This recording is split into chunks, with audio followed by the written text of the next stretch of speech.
What's going on, guys? So today on this Shoky review, we're going to be taking a look at the newest 30-minute missions kit that I've picked up.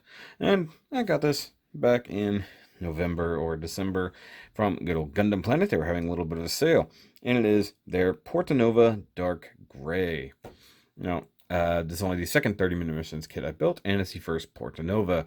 The last one I did was an Alto, but wanted to mix it up a little bit, see if there were any major differences. So right off the bat, we got 30-minute missions logo in the top corner, which is a pretty cool logo. I digs it.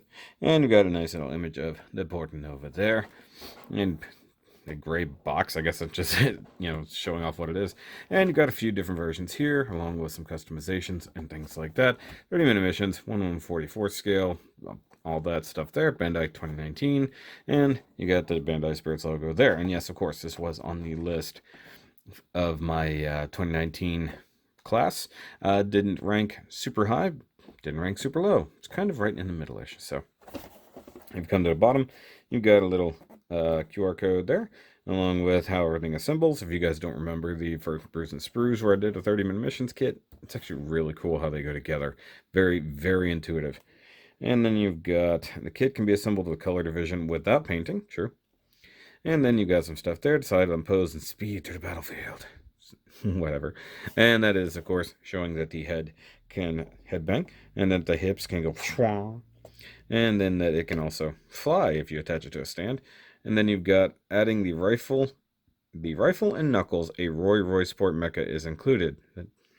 The Roy is the little robot thingy that it comes with. And then you can also attach the Roy to the head if you want. And then you got other poses and stuff like that.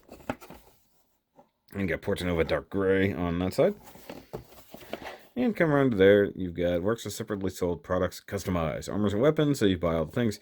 You got option parts, or option weapon 1 for PORTANOVA, that's the sword, shield, stuff like that. Body, weapon, body armor, all things. Color coordinate, you can do whatever you want to, mix stuff up.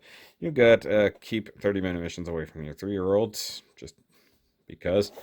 And you got PSPE, that'll go with the toilet. No yen cost, but these are usually like 12 bucks or cheaper, just depending. I think I got it for 10 or so on sale. I don't remember exactly. And you do have plastic model kit. Illustration is by Robographer. New 30-minute missions. Still upside down. Even Ming Gray can't save you. So, this should be a pretty quick one. So let's get to it. And it's turntable time. So just showing off the PORTANOVA. I dig this design a little bit more.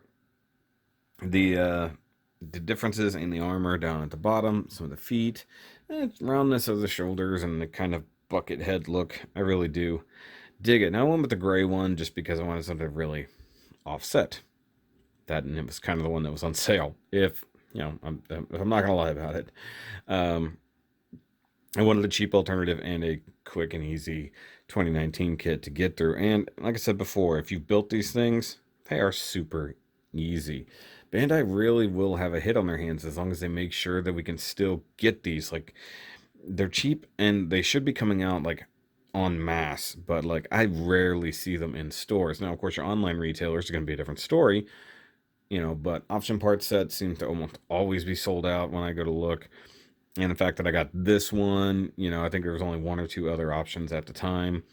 And they do have new models coming. They also have a ton of upgrades, like the space type, the ground type, all kinds of things that, honestly, I'm pretty well interested in, especially that space type. So let's go ahead and see what makes the PORTANOVA a little bit different here. Okay, so just taking a closer look at it. Of course, you get the funness of trying to video something dark, but I love the big blue eye in there. Of course, I go with the mono eye look.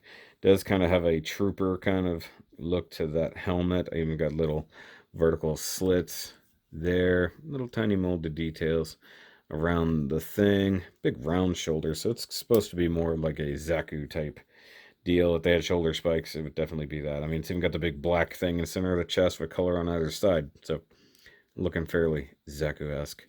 And of course, it does go together very much like the Alto, so there's a lot of similarities, which of course is very much like the Leo, so there's still some of that engineering in there between the elbow joints and the knee joints, and I think even the way the waist goes together, or not the waist, but the torso.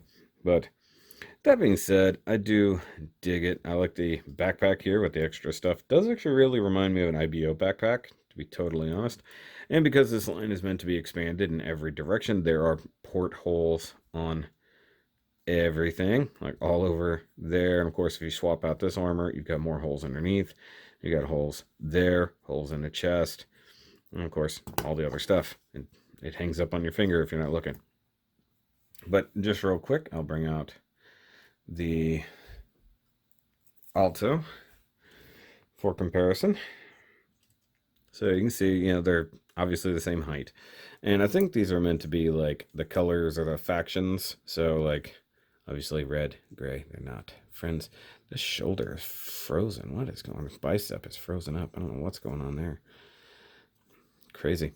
Couldn't move that. But you can see the major differences there. This looks more like a Spartan from Halo. This looks more like an upgraded, like, Zaku.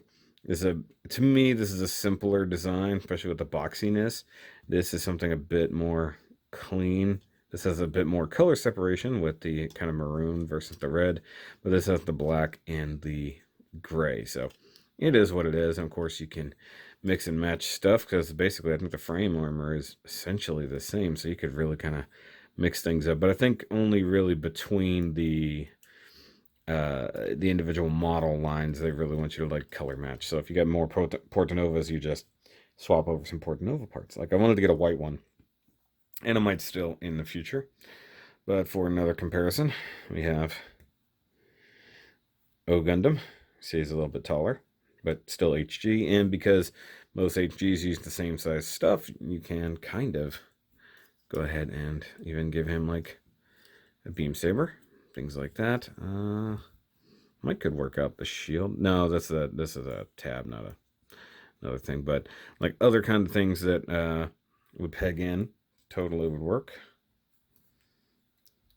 And if you want to go that way, here it is next to a wing master grade. So, you know, half the size, you know, up to the torso.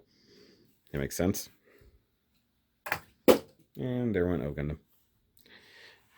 And because it's still on the desk, because I don't have a home for it just yet, next to just some other 1 to 100 kit from, or I'm sorry, 1 to 144th kit from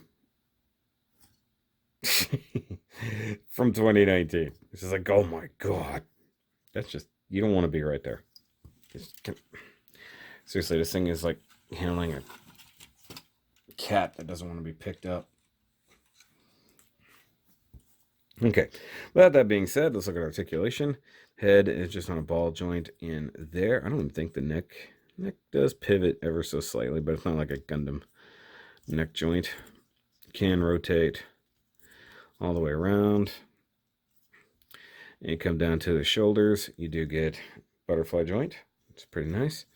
And can reach up to about there, using the ball joint here and the shoulder joint. And maybe if you get the armor out of the way, you can go a little bit higher and get a high teacher. Hi, my name is Portanova. Drop that down. Do get the bicep rotation, which is surprisingly tight, kind of like I was saying with the Alto. One thing I don't like about it is the way the shoulders combine. You saw on him that I actually, on the Alto, it was possible to easily tweak that out of position. So got to be careful with that. Does just have a single jointed elbow, but that's better than 90 degrees, so that's good. I can live with that. I don't know about you. And just normal ball joint mounted wrist like you do. Come down to the torso. You do get waist rotation. You get a pretty epic ab crunch, and it does actually have side to side rocking as well, so incredibly well articulated there. So you can get some pretty crazy poses. Side skirts can move up and out of the way so that you can get an almost perfect Jean-Claude. No front skirts, but that gets in the way of the thigh armor, so you're not getting much of a chorus line. And then the big old double jointed knee. That is kind of ridiculous if I'm honest, but you can do that number. Then you can also knock off your foot armor if you're so inclined. You do have thigh rotation. Can't really go all the way around, but that's okay. And he does have the drop-down hip, so I guess makes that up for the chorus line. So I was wrong. There you go. Use a drop-down hip and you get that chorus line back. There you go. All right. I like that the knee armor does that, but I kind of wish this was on a hinge on its own so it could move a little bit. Come down to the ankle. You have a fully exposed ankle joint there with a big old nub right on the side. I guess I wasn't paying much attention. So that can rock side to side, but it doesn't just clip in. So just be careful. You'll probably work that off. I like the detail of the pistons back here, so you could really do some cool stuff with that. And then you have the ball joint for the rest of the foot. So it's pretty limited for what it is. So most of your flex is going to come from your lower knee joint and that ankle rocker. Bless you. As for accessories, he does come with some expressive hands, or just some relaxed hands, kind of. Actually, those come in the option parts set. So you can just swap those out, just swap the backs of the hands off, just if you want to do that. Does come with a knuckle thing, just different from the ones you got with the Alto, which was like this. No idea, I customized mine with a beam blade, so if you're still so inclined, you could do something like that too. But you can hold that. Super loose fit because it is just that round handle. I wish they'd made it a square handle. Would have made more sense. But I like that, the look of that. To me, that could easily be like kit bashed into something else. See, he also has, see, pull that off of there. He's got a big square tab there, so I bet you could probably find somewhere to plug that. And he does have his new kind of gun. If I'm on focus here. So new gun, looks pretty cool. It does have like twin cameras there, so you don't get stickers or anything like that. Definitely looks like a cool sci-fi gun. You've got like a little barrel thingy under here, and of course, you got extra holes all over it. So if you need to add more stuff to it, you can. And does hold it perfectly fine. I dig that. Does this move? Oh yeah. Okay, so that unplugs. So I believe if you're so inclined, you could probably get him to hold that other handle. Maybe. It's a big maybe.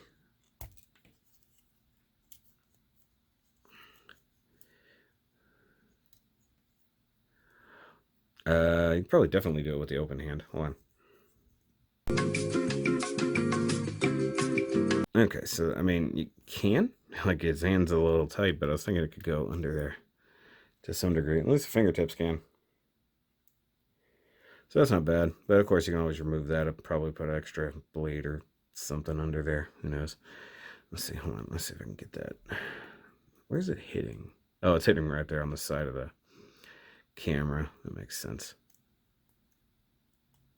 Yeah, it didn't quite get there, but it's a tight fit, but you can probably make something work there.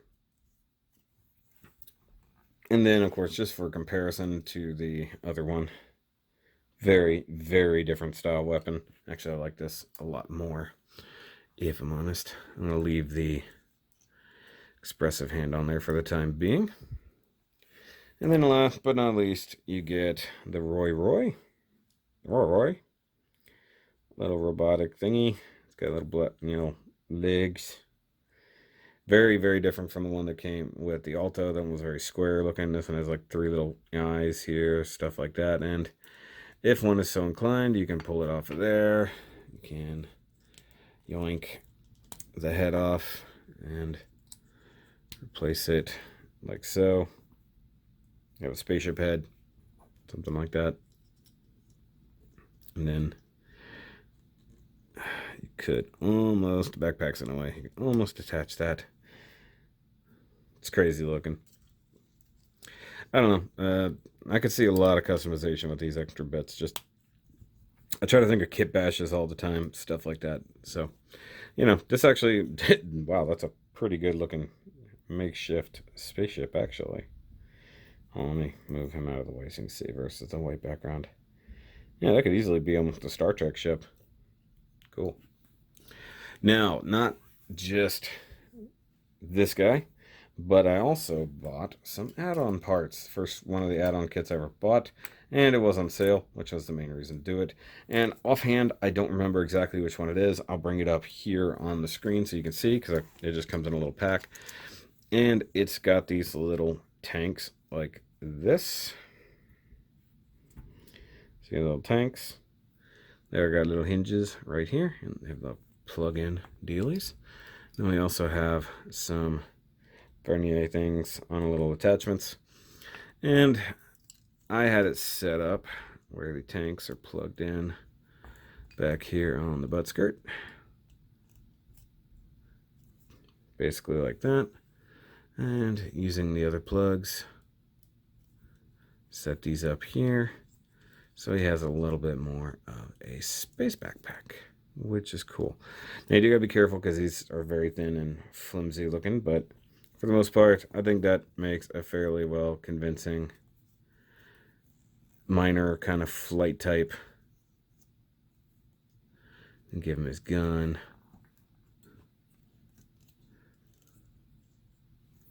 Try to get him in a cool pose. I like it. Just gives them a little bit more mobility to it. And of course, with some paint and stuff like that, it'd look good. Or it would look pretty good. Now, you can throw it up here on the backpack, too. I just thought it looked better with the tanks on the butt skirt, but that's just me. You know, you can throw them up here. That keeps happening. The butt skirt is not secured super well. So, I mean, you can contain it all to the backpack. That works just as fine. And if I wanted to plug it in on the Alto, I couldn't, because actually he doesn't have enough holes, oddly enough. I'd have to mix it up a little bit to plug it into the Alto, but you know, he's got a very different setup going on there. So this works mostly for the PORTANOVA, I guess, but I digs it. I digs it a lot. So as it goes, 30-minute mission kits are nice. They're cool addition to Bandai's stable, basically. You know, just adding in a new way to build things, a new way to quickly and cheaply customize. And of course, if they build in a certain amount of story to it, like it's almost reaching like a Bionicle kind of situation to me, you know, like where you can mix and match a lot of stuff in very similar lines. Good guys, bad guys, color coded, stuff like that. So, you know, I think that's probably what it reminds me of most, is like the good old Bionicle days. So if you guys agree, let me know down below. And if you want to see me do more of these things down the line, also let me know in the comments down below, because I'm interested, especially in some of those newer kits that are coming. Now, let me know what you have. And if you want to show them off, go over to the Shoky Discord and show them off down there and build your showcase. Show off some of the things you've been working on, like some of the other guys do. And of course, I did do a little quick video about the upcoming charity contest. So look forward to the details of that coming out fairly soon once we get more things ironed out. Because that's it for this review. Make sure you do like and subscribe. Check out the Patreon if you want to see things early, or if you want to have the ability to help choose some of the reviews that I do. But I will catch you guys on the next one. And remember, as always, to keep on building.